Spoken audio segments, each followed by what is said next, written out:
Sebab judul paling lagak orangnya corona. Yang kada hilai orangnya. Maya tanya hata tem pegah corona nya pegah katanya udah 60 tebu. Kira katanya yan ut manusia planet awak dari langit. Hanam pun berita deh. A'tini mahabbataka wa ma'rifatak.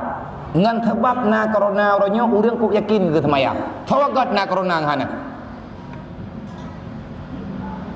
Tahu kan ni?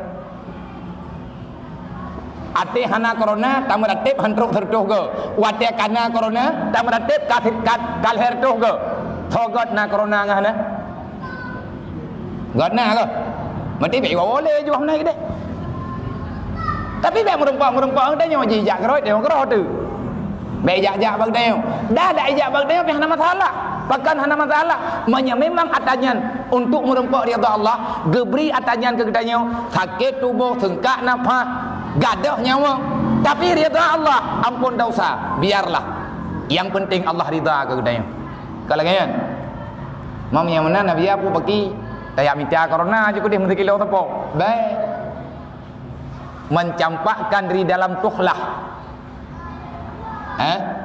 Wala tulku bi aidikum ila tuhlikat. Jangan kau campakkan dirimu dalam kebinasaan. Baik tak campak draw dalam kebinasaan. Ngan aman katanya kiban cara ngan aman daripada binasanya. Binasa dunia, binasa akhirat. Nyawa ke nyawa tujuan Isra dan Mi'raj Rasulullah.